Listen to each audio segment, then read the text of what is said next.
If you're over 50 and the house suddenly feels too quiet, you're not alone. Cooking for 2 instead of 5, an empty calendar, and late night questions like, God, what come? But here's the truth, this isn't an ending. God has been preparing you for a new beginning. In this video, I'll share 15 powerful biblical practices to help you rediscover purpose and direction for this chapter of your life.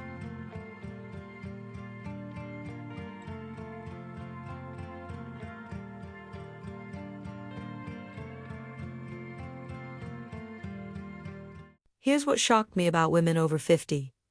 The ones who thrive aren't the ones who fight aging. They're the ones who partner with God's timing.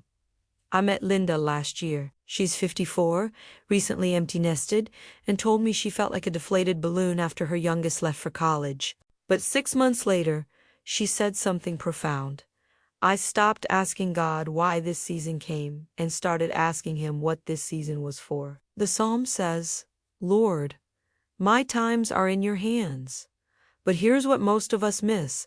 This isn't just about accepting what happens to us. It's about recognizing that God has been preparing you for decades for what comes next. Every season has been school, and you've been learning skills you didn't even know you were developing. Think about it, seriously, for a moment. Every sleepless night with a sick child taught you compassion and how to function when you're exhausted, but love demands you show up anyway. Every budget you stretched taught you creativity and resource. Every crisis you navigated, from teenage rebellion to marriage, struggles to aging parents, built your faith muscles and your ability to trust God when you can't see the outcome. None of it was wasted. Not the hard years, not the mundane years, not even the years you felt like you were just surviving. Here's your first practice, and I want you to really commit to this. Tomorrow morning, look in your bathroom mirror and write these words with washable marker. Lord, my times are in your hands. Say it out loud. Feel the weight of surrender mixed with anticipation. Notice what emotions come up. Do you feel relief? Fear? Hope? All of those feelings are valid and sacred. If writing on your mirror feels too vulnerable, start with a sticky note. The point isn't the method. It's the daily reminder that you're not drifting aimlessly. You're not past your prime. You're right on time for what God has planned next. This isn't about giving up control. It's about partnering with the one who's been orchestrating your story all along, even when you couldn't see the bigger picture. When you name this season as sacred instead of just difficult, everything changes. You stop apologizing for your age and start celebrating your arrival. You stop seeing wrinkles as signs of decline and start seeing them as evidence of wisdom earned. You stop feeling guilty for wanting more than just grandparent visits and start getting excited about what more might look like. If you just felt a little flutter of hope, a little stirring of possibility, you're exactly where you need to be. That flutter isn't foolishness, it's your spirit recognizing truth. But what if God's been preparing you for something bigger than you ever imagined? What if your empty nest isn't the end of your significance, but the beginning of your most impactful years? That's next. Plot twist. Your grief over the empty nest isn't a sign of weakness. It's the beginning of your breakthrough. I want you to know something that might surprise you. I've never met a woman who transitioned beautifully into this season without first allowing herself to grieve what was ending. Meet Margaret. She's 56 and told me she felt guilty for crying when her daughter moved across the country for a new job. I should be happy for her, she said. I should be celebrating her independence. But here's what I told Margaret, and what I'm telling you. Your tears aren't betraying your love for your children. They're honoring it. 1 Thessalonians 4:13 reminds us, we grieve, but not without hope. Here's the radical truth most women over 50 never hear. Your sadness is sacred. God isn't asking you to skip the grief. He's asking you to grieve with purpose. He's not looking at your tears and thinking you're weak. He's seeing your tears and understanding the depth of love that created them. I meet women who feel guilty for missing their children, guilty for wanting more than just grandparent visits, guilty for feeling lost when everyone tells them they should feel free. Listen to me. That ache in your chest when the house is quiet, that's not emptiness, that's spaciousness. God is making room. The pain you feel isn't punishment. It's preparation. Think about how a muscle works. It has to be stretched, sometimes uncomfortably, to grow stronger and more flexible. Your heart is being stretched right now. The capacity that held all that maternal love so tightly is being expanded to hold new forms of love, new purposes, new ways of impacting the world. Here's your practice, and this one might feel counterintuitive. 5 minutes every morning, hold your hands open to the sky. Say these words out loud. God, I release what was so I can receive what's next. Feel the weight leaving your shoulders. Let yourself feel both the sadness of letting go and the anticipation of what's coming. This isn't about forgetting your children or caring less about them. It's about freeing your heart to love them differently while discovering what else God has placed in you. When you hold too tightly to yesterday's role, you can't grab hold of tomorrow's calling. Your hands have to be open to receive. Some mornings you might feel the relief more than the sadness. Other mornings, the grief might feel overwhelming. Both are normal. Both are part of the process. Let yourself feel it all without judgment. The seasons of intensive mothering are complete, but your season of impact, that's just beginning. When you stop clinging to yesterday's role, you create space for tomorrow's calling. When you stop trying to hold on to what's finished, you make room for what's beginning. Feel that? That's your heart expanding, not shrinking. That's your capacity growing, not diminishing. The surprising gift hidden in your grief changes everything, and it's going to completely shift how you see this transition. Keep watching. Controversial truth. Everything you think defines you, it doesn't. Your most powerful identity was always something else entirely, but we've been so conditioned to find our worth in what we do that we've forgotten who we are. Let me tell you about Carol. She introduced herself to me as John's wife and mother of 3. When I asked her to introduce herself without mentioning any relationships or roles, she went completely blank. After a long pause, she whispered, "I don't know who I am without those titles. Can you relate to that feeling?" Ephesians 1-5 says you are predestined to be adopted as His daughter through Jesus Christ. Not predestined to be the perfect mom, not destined to be the ideal wife, not called to be the ultimate caregiver or the woman who never says no. Predestined to be His beloved daughter. That was your identity before you ever held a baby, before you ever said I do, before you ever had any role to fulfill. Here's what happens to most women over 50. They've been moms so long, they forgot their daughters. They've been caregivers so long, they forgot they're cared for. They've been the strong one, the reliable one, the one everyone turns to for so long that they've forgotten they have a father who wants to take care of them. The roles were never your identity. They were your training ground. Every time you sacrificed your needs for someone else's, you were learning about love. Every time you solved a problem or comforted someone in pain, you were developing gifts. Every time you held it together when everything was falling apart, you were building strength. But those experiences were shaping you, not defining you. Your practice starts now, and I want you to really commit to this because it's going to feel uncomfortable at first. Stand in front of your mirror. Look into your own eyes. Really look. Don't look at the wrinkles or the gray hair or the things you want to change. Look into your eyes like you're meeting yourself for the first time. Say these words slowly. I am God's beloved daughter. I am chosen, treasured, and equipped for this moment. Say it until you feel the truth of it settling in your bones. Say it until it stops feeling foreign and starts feeling like coming home. If emotions come up, and they probably will, let them come. If you feel silly, acknowledge that and keep going. If you feel emotional, that's your true self-recognizing truth. If you feel resistant, that's just years of conditioning that needs to be unwound. This isn't positive thinking. This is identity reclamation. This is remembering who you were before you became everything to everyone else. This is discovering who you're becoming now that some of those demands have lifted. When you remember who you were before you became everything to everyone else, you discover who you're becoming now. The roles gave you skills, experiences, and wisdom, but they were never your source of worth. They were expressions of who you are, not definitions of who you are. If you're feeling emotional right now, that's your true self saying, finally, someone sees me. If you're feeling resistant, that's just fear of taking up space as yourself rather than as an extension of someone else's needs. Before we dive into the next powerful shift, if you're finding value in this journey, hit that subscribe button now. It's a simple click that tells YouTube you want more content like this, but more importantly, it tells me that you're ready to keep going on this path of rediscovering yourself. And stay tuned, because next is the overlooked practice after 50 that changes everything about how you connect with God. The number one mistake women make when trying to hear God's voice. They're listening for a shout when he's speaking in whispers. After decades of noise, most women tell me they feel spiritually deaf. But what if the problem isn't your hearing? Let me share Jennifer's story. She's 52 and told me she used to hear God clearly in her 20s and 30s, but lately felt like he'd gone silent. Maybe I'm too old for God to use, she said. Maybe my season of hearing from him is over. I asked her to describe her typical day, nonstop from 6 a.m. to 11 p.m.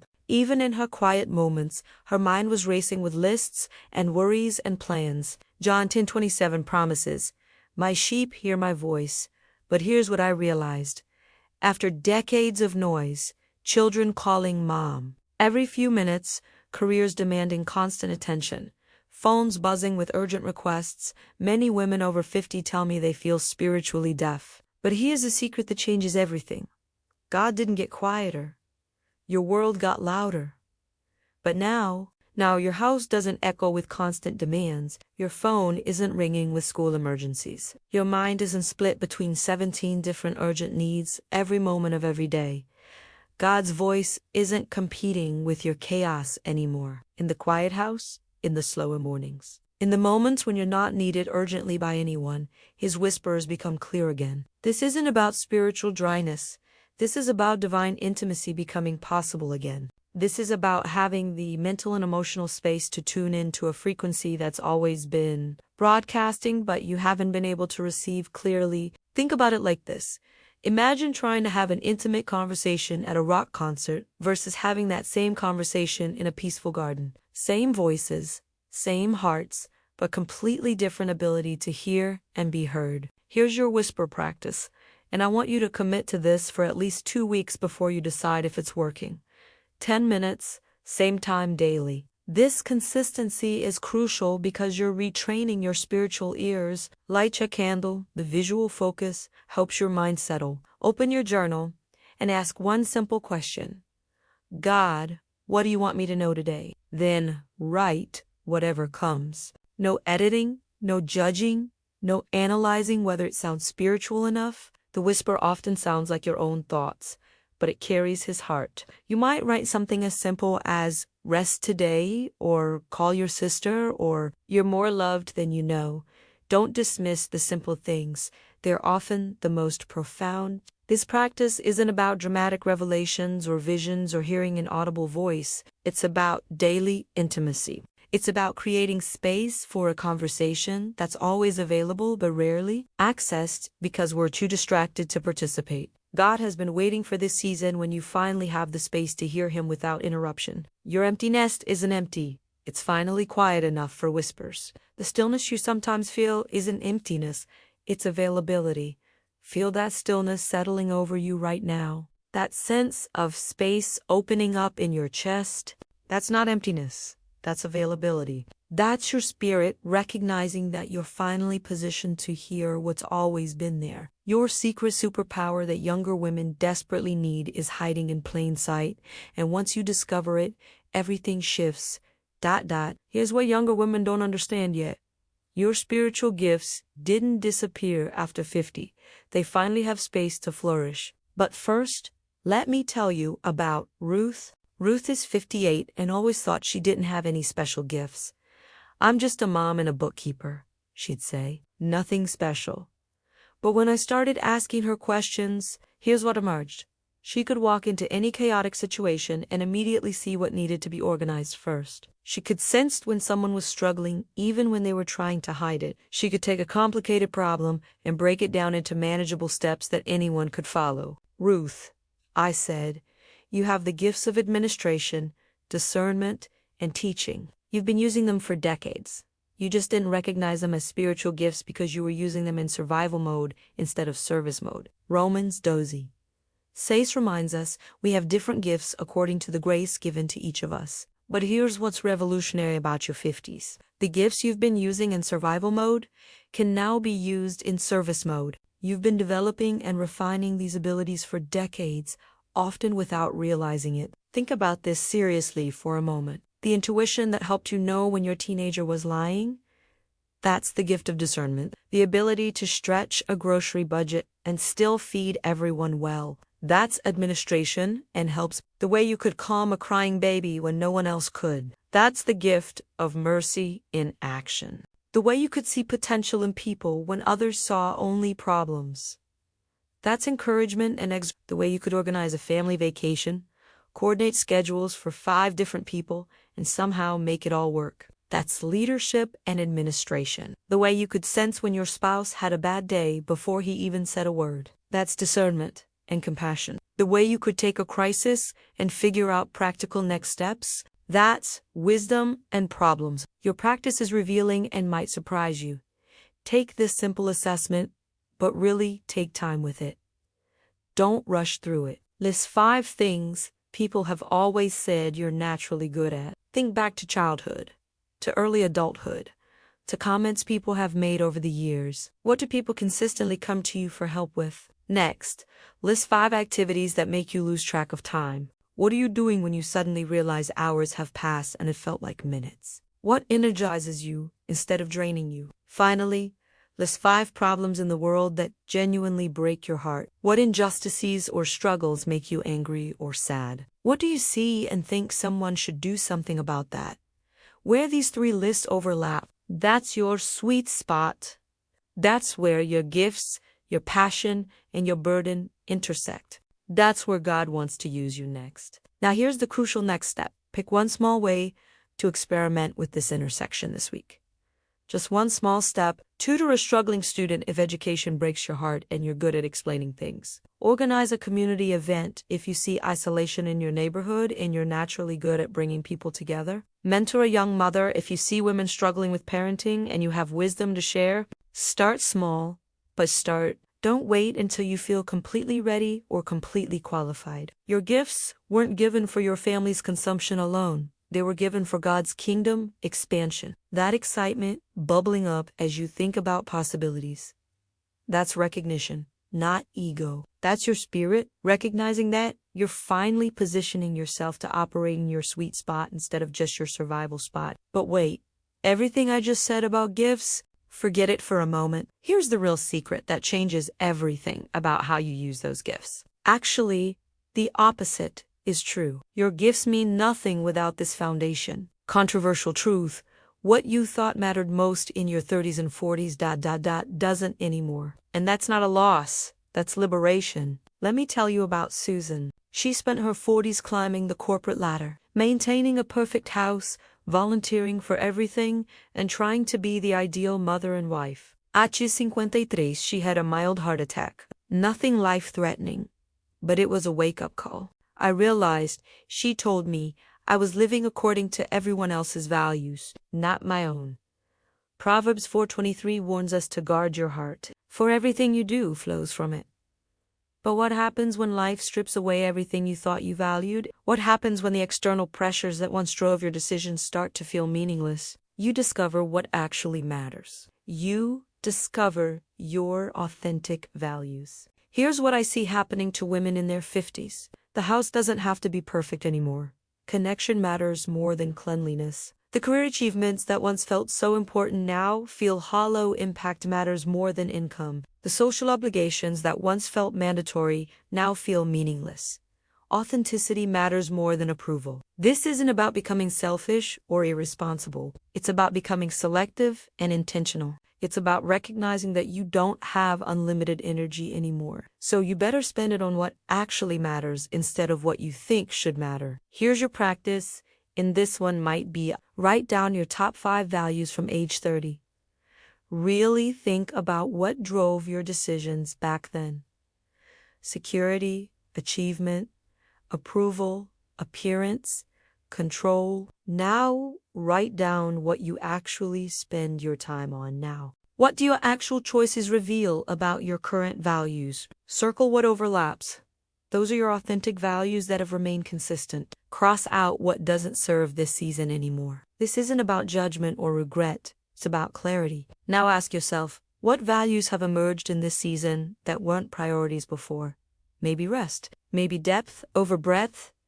Maybe quality relationships over quantity. Maybe impact over achievement. Maybe peace over performance. When you're clear on what matters most, saying no becomes easier than saying yes. Your energy becomes focused instead of scattered. Your life becomes intentional instead of reactive. You stop feeling guilty about not doing things that don't align with your values. This clarity creates energy because you're no longer fighting against yourself. You're no longer trying to be someone you're not or value things that don't actually matter to you. You're swimming with the current of your authentic self instead of against it. Feel that lightness, that sense of relief. That's freedom from other people's priorities. That's the gift of finally knowing what matters to you and having the courage to live accordingly. You're doing great. Make sure you've subscribed so you don't miss out on this journey. Now, get ready, because this next one accelerates calm and focus like nothing else. And it's the foundation that makes everything else possible. The rhythm that multiplies energy instead of draining it. It's not what you think. Most women over 50 are still trying to live like they're 30, and it's exhausting them unnecessarily. Meet Patricia. She's 55 and came to me completely burned out. I don't understand, she said. I have fewer responsibilities now, but I'm more tired than ever. When we looked at her schedule, I saw the problem immediately. She was trying to maintain the same frantic pace she'd had when she was managing a household of 5, but now she was doing it with a body and nervous system that needed a different approach. John 15:5 promises, apart from me you can do nothing. But here's what we miss. Jesus lived by rhythm, not frenzy. Sabbath, prayer, service, rest, repeat. He had the most important mission in human history, but he didn't live in constant urgency. He withdrew regularly.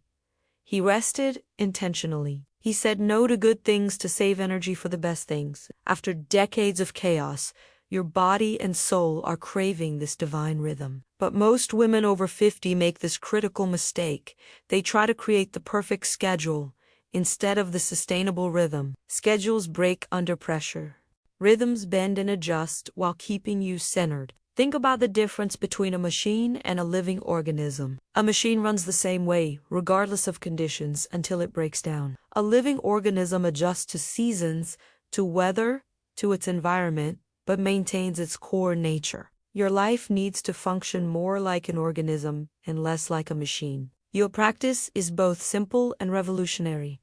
Design your ideal rhythm, not your perfect day. Think about what your body and soul need daily, weekly, monthly, and seasonally. Daily. Morning connection with God. Maybe 15 minutes, not 2 hours. Some kind of physical movement. Maybe a gentle walk, not an intense workout. Evening reflection. Maybe a gratitude walk, not lengthy journaling. Weekly, time with friends. Chimi in nature. Time for creativity. Time for service. You don't need to do everything every day, but you need to do something life-giving every day and make sure all the important things happen regularly. Monthly, time for deeper reflection, planning for the next month. Celebrating what went well, adjusting what didn't work. The key is to start with what you actually need, not what you think you should need. Start with rhythms that feel nourishing, not punishing. Start with what gives you energy instead of what depletes you. This isn't about doing more, it's about breathing better. When your life has a gentle rhythm, you move from urgency to grace, from exhaustion to sustainable energy. You stop running on empty and start flowing with fullness. Feel your shoulders relaxing just thinking about it. That's what peace feels like in your body. That's your nervous system recognizing the possibility of actually being supported instead of constantly stressed. Why small steps terrify the enemy more than big plans is about to blow your mind and completely change how you think about making a difference. Here's what the enemy doesn't want you to know.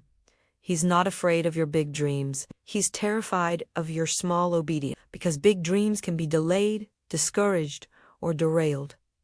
But small, Consistent obedience. That's unstoppable. Let me tell you about Mary. She's 61 and felt like she'd missed her chance to make a real difference. All her friends seemed to be starting ministries or launching second careers, and she felt inadequate. I don't have any big plans, she told me. I just bring my neighbor soup when she's sick.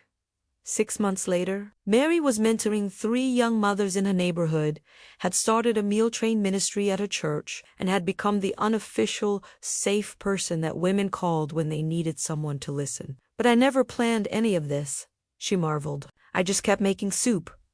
Galatians 5:13 calls us to serve one another humbly in love.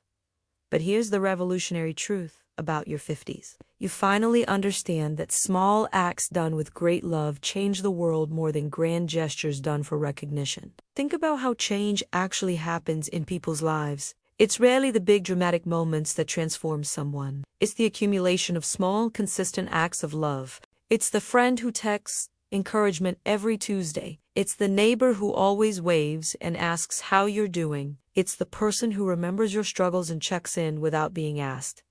You don't need to start a ministry. You need to start ministering.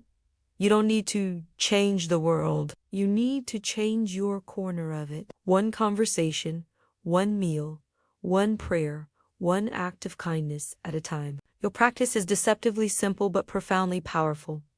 Choose one small act of service you can commit to weekly, not daily, that might feel overwhelming. Not monthly. That's too easy to forget. Weekly. Something you can sustain even on hard weeks. Bring groceries to an elderly neighbor, text encouragement to someone who's struggling, volunteer at a local shelter for 2 hours, call someone who lives alone just to check in, right? Thank you notes to people who have made a difference in your life. Make it small enough that you can't fail, significant enough that it matters. Here's the secret. Consistency beats intensity every time. The woman who brings soup weekly builds more trust than the woman who organizes one big event. The woman who sends encouraging texts regularly has more influence than the woman who gives one inspiring speech. Small obedience creates the kind of influence that changes hearts, not just headlines. Why is this so powerful? Because small acts of service do something that big gestures can't do. They create relationship. They build trust. They demonstrate love in ways that people can receive and process. They show up when people need them most, in the ordinary moments when life feels hard. That satisfaction you're feeling as you think about this, that's your soul recognizing purpose. That's the part of you that knows you were created to love and serve. Feeling excited about finally having the space and energy to do it sustainably? The friendship secret that changes everything after 50 is so simple. Most women miss it completely. But once you understand it, you'll never feel lonely again. ... Plot twist. The loneliness you're feeling isn't about having fewer friends.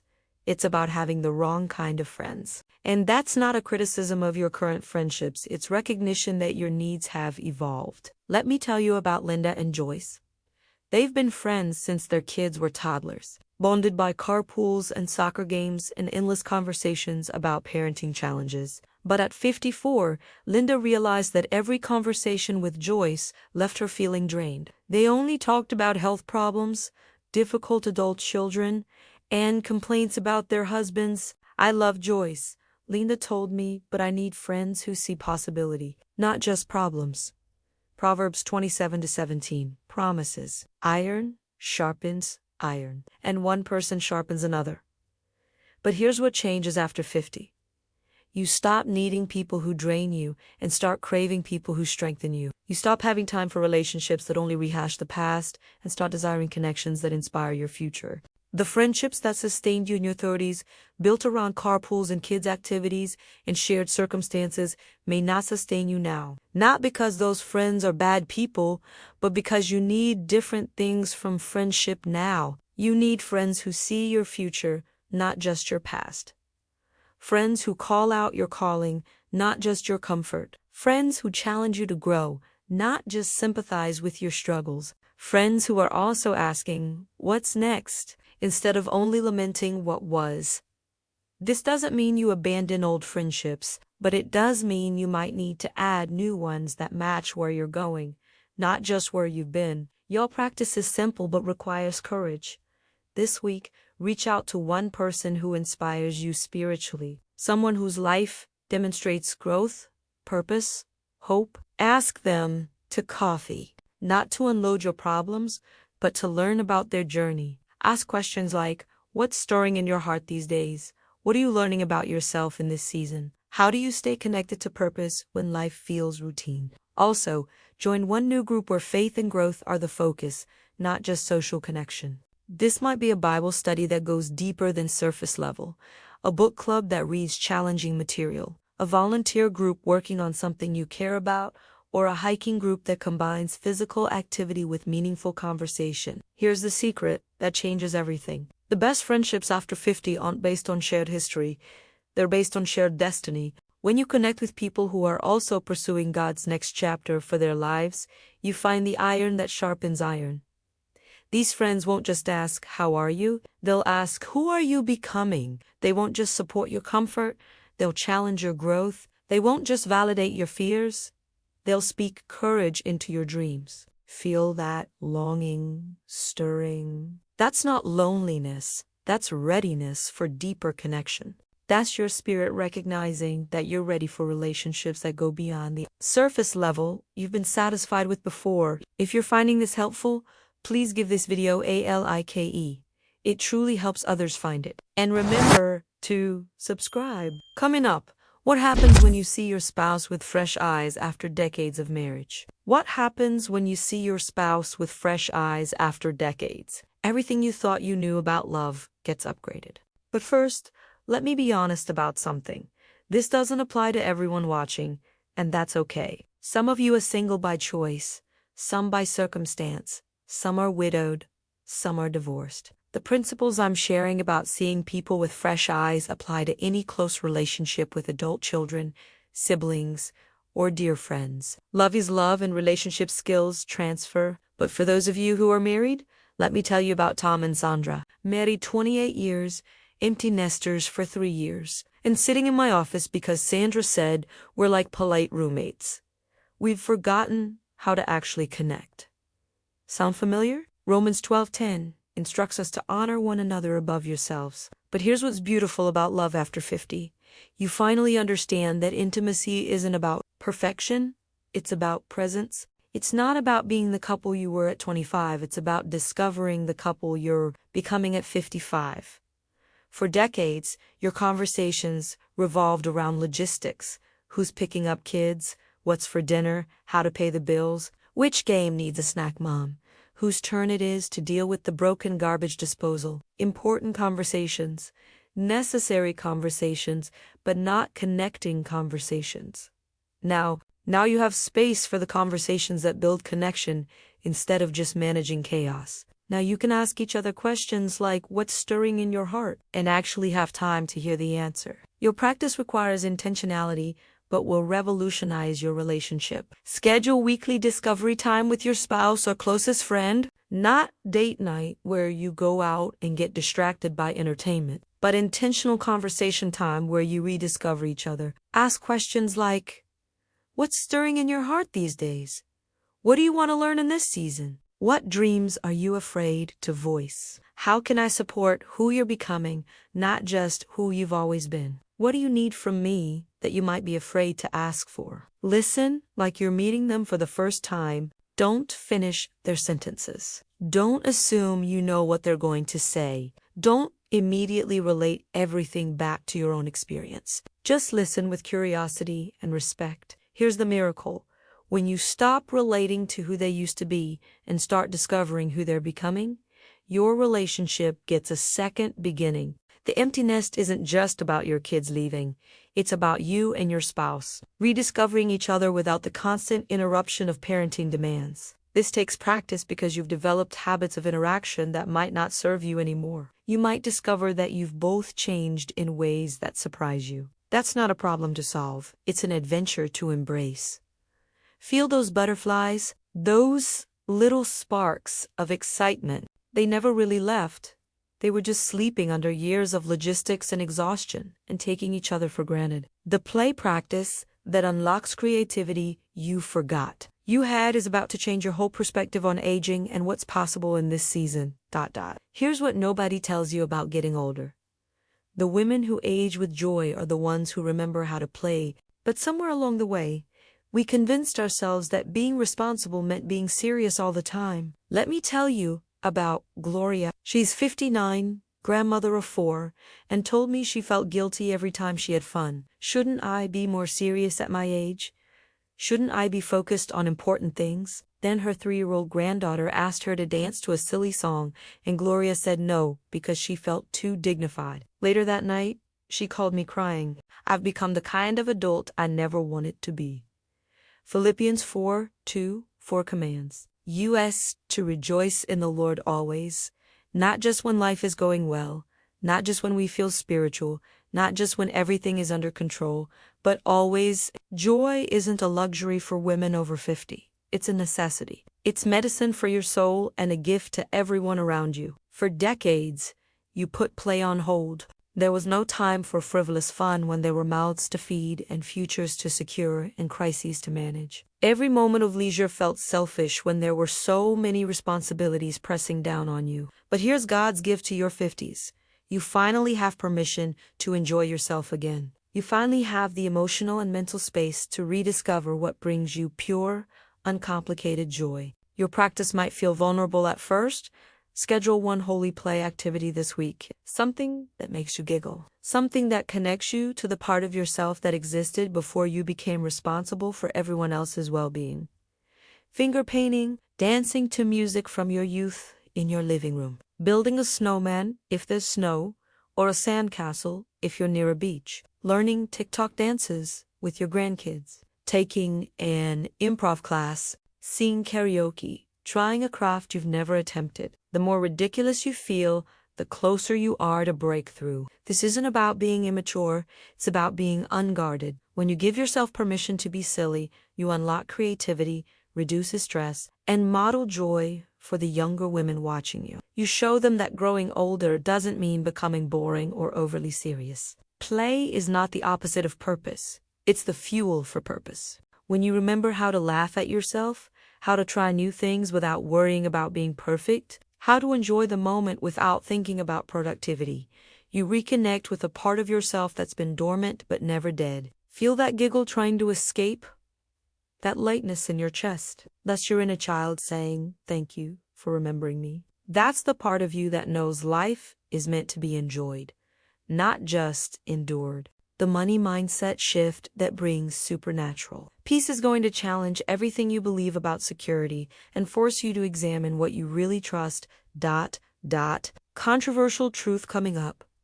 Your financial anxiety isn't about having too little money. It's about having the wrong relationship with money. And this wrong relationship is probably costing you more peace than any actual financial shortage. Let me tell you about Barbara. She's 57, has a solid retirement account, no debt, and a comfortable income. But she lays awake at night worried about money. What if something happens? What if there's not enough? What if I become a burden? Her financial anxiety wasn't about her actual circumstances. It was about her need to control the future through accumulation. Proverbs 3:9 instructs us to honor the Lord with your wealth. But here's what transforms after 50. You realize wealth isn't just about accumulation, it's about circulation. Your money becomes a ministry tool, not just a security blanket. You start asking different questions.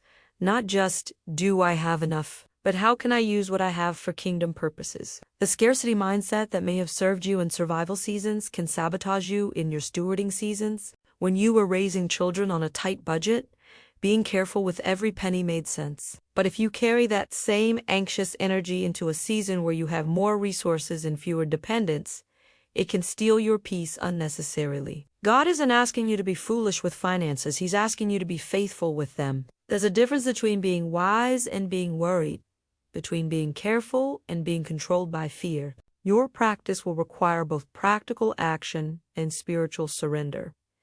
Create a kingdom budget. Start by listing your essential needs: housing, food, transportation, healthcare, modest emergency fund. Be realistic, but not excessive. Then ask, How can my spending and giving reflect God's priorities for this season of my life? Maybe it's increased tithing now that you have more margin. Maybe it's supporting a missionary or a cause you care about. Maybe it's funding a grandchild's education or helping your adult children in ways that bless rather than enable. Maybe it's investing in experiences that create memories rather than accumulating more stuff. When you see money as ministry, spending becomes worship. Every financial decision becomes an opportunity to reflect your values and trust God's provision. Every dollar becomes a tool for impact rather than just personal security. Here's a supernatural piece that comes with this shift. When you hold money with open hands instead of clenched fists, anxiety about the future dissolves into trust about God's provision. You become a conduit, not just a container. You start looking for ways to be a blessing instead of just ways to protect yourself. Feel that tightness in your chest releasing, that knot in your stomach relaxing. That's financial fear transforming into faith. That's the peace that comes when you remember that your security doesn't depend on your savings account. It depends on your relationship with the one who owns everything. This is crucial. If you haven't subscribed yet, now's the time. Your church desperately needs what only you can offer, and you won't believe what that is. Your church desperately needs what only you can offer. But most women over 50 never discover what that is. They think their season of significant church involvement ended when their kids stopped needing Sunday school teachers and youth group leaders. Let me tell you about Diane. She's 62 and told me she felt invisible at church. All the important roles seemed to go to younger women with more energy. I don't know where I fit anymore. When I asked her what she was passionate about, her eyes lit up. Financial planning. I love helping people understand money. 6 months later, Diane was leading a financial peace ministry that had a waiting list. Hebrews 10:24-25 urges us to consider how we may spur one another on toward love and good deeds, not giving up meeting together. But here's what's powerful about church involvement after 50. You're finally free to serve from calling, not just obligation. For decades, your church involvement was determined by your children's ages and activities. Nursery duty, because your toddler was there. Children's ministry, because your kids needed you to volunteer. Youth sports coordination, because your teenager played. School fundraisers, because your family benefited. Important service, but service determined by circumstance rather than calling. Now you can choose ministries that match your gifts and passions, not just your family's needs. Now you can serve from strength rather than duty. Now you can contribute your wisdom and experience instead of just your availability. Your practice requires honest self-assessment and courage.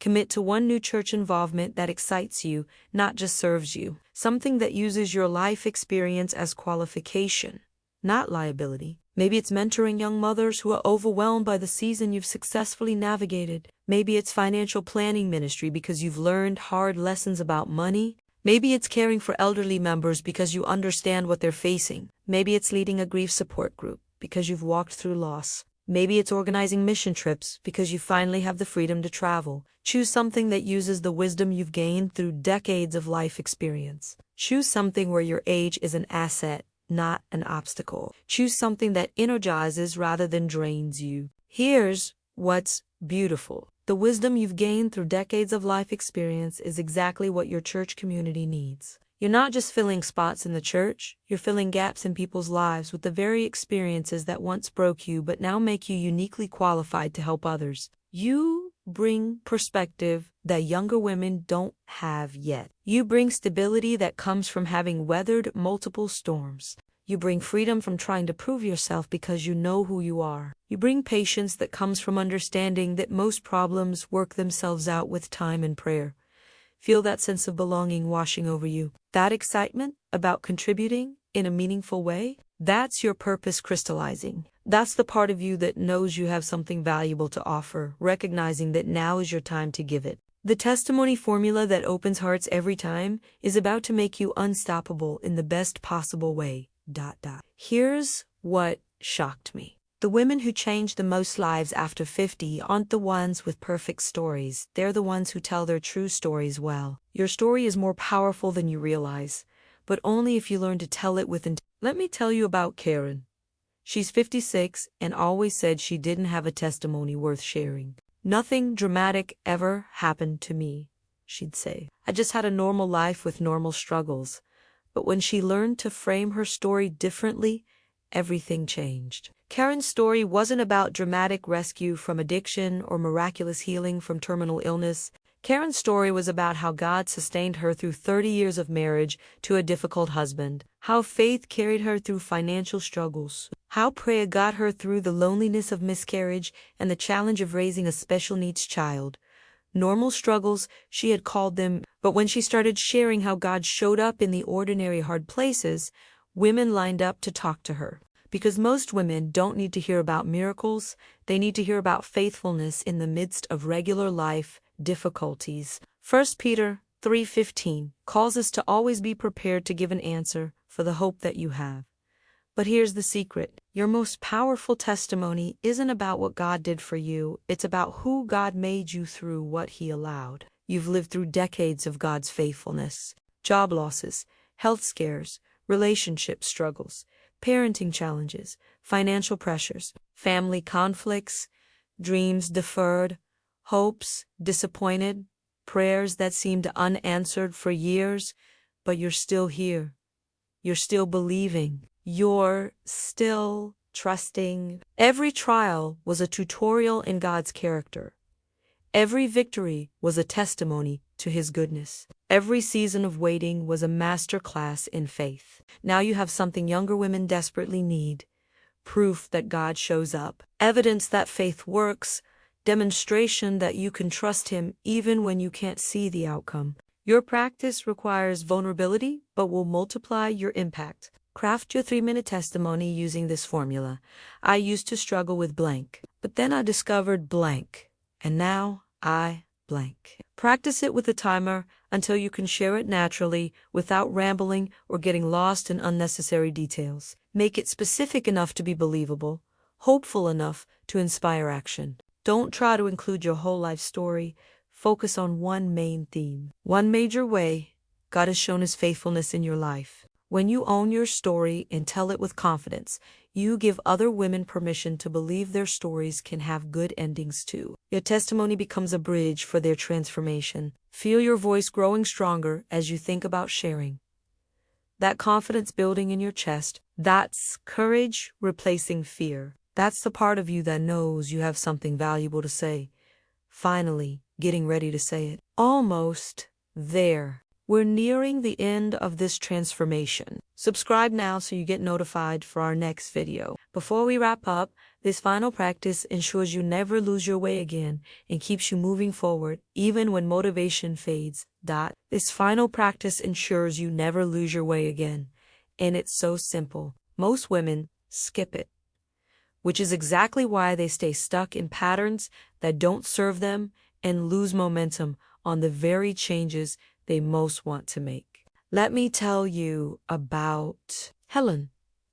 She's 61 and attended a women's retreat that completely transformed her perspective on this season of life. She came home energized, full of plans, ready to implement everything she'd learned. 6 months later, she was back to her old patterns, feeling guilty and defeated. I don't know what happened, she told me.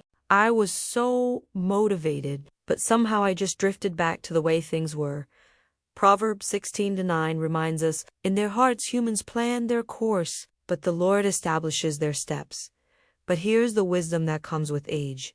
You need rhythm for both the planning and the surrender. You need structure for both the dreaming and the adjusting. The women who thrive after 50 don't just set goals and forget them. They don't just pray and ignore planning. They don't just get inspired and hope motivation carries them through. They create sacred rhythms of evaluation and surrender that keep them aligned with God's evolving purposes for their lives. Life changes, circumstances shift, new opportunities arise, health issues appear, family situations evolve. What felt like the right direction 6 months ago might need adjustment now. What you thought God was calling you to might have been preparation for something even better. Your practice is simple but requires commitment. Schedule a monthly purpose review with God. Same day each month may be the first. Saturday, maybe the 15th. Whatever works for your schedule, same quiet space where you can think and pray without interruption. Ask yourself 3 questions and write down what you hear. What did I learn this month about myself? About God? About this season of my life? Don't just think about it, write it down. The act of writing helps you process and remember, what do I need to celebrate? Include small victories. Progress Maji faithfulness in small things. Prayers answered, grace received. Celebration is crucial because it builds momentum and gratitude. What is God stirring for next month? Not what you think you should do, not what others expect of you, but what you sense God highlighting for your next steps. Sometimes it's continuing what you're already doing. Sometimes it's adjusting course. Sometimes it's starting something new. Sometimes it's stopping something that's no longer serving. This becomes your spiritual GPS. Just like your car's GPS adjusts the route when you miss a turn or encounter road construction, these monthly reviews help you adjust your path while keeping you headed towards your destination. Here's the miracle. When you consistently show up for these conversations with God, you stop making decisions from panic and start making them from peace. You stop reacting to circumstances and start responding to calling. You stop drifting and start being intentional. You catch yourself when you're getting off track before you're completely lost. You celebrate progress before you forget how far you've come. You stay connected to God's voice instead of just following your own instincts or other people's advice. Feel that deep satisfaction settling over you? That sense of being anchored but not stuck. That's not an ending. That's an unshakable peace about your future. That's the confidence that comes from knowing you have a system to keep you aligned with God's best for your life. Welcome back. You're committed, and that's amazing. Let's wrap this transformation with the truth that changes everything about how you see what's ahead. If you've made it this far, you're in the top 5% of viewers, a true difference maker who's serious about transformation, not just inspiration. Let's recap the 15 transformations you now have access to. Because these aren't just ideas, they're practical tools that will change your life if you use them. Your foundation, you've named your sacred season and surrendered to God's timing instead of fighting it. You've learned to grieve with hope while creating space for what's next instead of clinging to what's finished. You've reclaimed your identity as God's beloved daughter beyond all roles that once defined you. You've developed a whisper practice for hearing God's voice clearly in the newfound quiet. You've uncovered your spiritual gifts and started experimenting with them in service instead of just survival. Your clarity. You've identified values that actually matter in this life season instead of living by outdated priorities. You've created a gentle rule of life that multiplies energy instead of draining it. You've embraced small obedience as your pathway to significant impact. You've found spiritual friendships based on shared destiny, not just history. You've rewrote your love story by seeing familiar people with fresh eyes and curiosity. Your joy and purpose. You've rediscovered sacred silliness and play as spiritual practices that fuel creativity. You've transformed money from security blanket to ministry tool that reflects your values. You've found your place in God's house based on calling, not just obligation. You've crafted a 3-minute testimony that opens hearts and changes lives. You've established monthly destiny dates to stay aligned with God's purposes as they evolve. Here's your quotable truth to carry forward. Your wisdom years aren't your consolation prize. They're your greatest advantage. This isn't the sunset of your significance. It's the sunrise of your most purposeful season. Listen to me and really let this sink in. Everything you see as limitation, God sees as qualification. Your empty nest isn't empty. It's available for kingdom purposes. Your quiet house isn't lonely. It's peaceful enough to hear God's whispers. Your slower pace isn't decline. It's intentionality about what matters most. You're not getting older, you're getting bolder, wiser, and more focused on eternal impact rather than temporary achievement. The experiences that once broke you have now made you uniquely qualified to help others. The struggles that once felt like obstacles are now your credentials for ministry. The lessons you learned the hard way are now wisdom. You can share to spare others unnecessary pain. Comment below, share one insight you'll implement this week. I read every comment and your breakthrough might inspire someone else's beginning. Don't just consume this content, engage with it, act on it, share it. Subscribe right now if you haven't yet. Hit that bell for notifications. We're building a community of women devoted to spiritual growth and purposeful living after 50. You're not in this alone. Doluji, my free soulful morning rituals guide.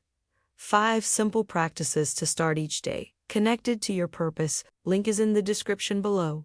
These rituals will help you implement what you've learned here. Join our private Facebook group, Purposeful After 50, for ongoing support, encouragement, and accountability with thousands of women on this same journey. This is where the real community happens. Next week's video is crucial. The 5 biblical money principles every woman over 50 must know before retirement. It's time sensitive and could save you years of financial stress and help you steward your resources with kingdom purposes in mind. Imagine looking back 6 months from now, knowing that today, this moment, was when everything changed. When you stopped apologizing for your age and started celebrating your arrival. When you stopped mourning what's finished and started embracing what's beginning. When you stopped seeing yourself as past your prime and started recognizing yourself as perfectly positioned for your most impactful years. Your next chapter isn't just starting. It's been waiting for you to show up and claim it. And you just did. The question isn't whether God has more for you. The question is whether you're ready to step into all He's prepared.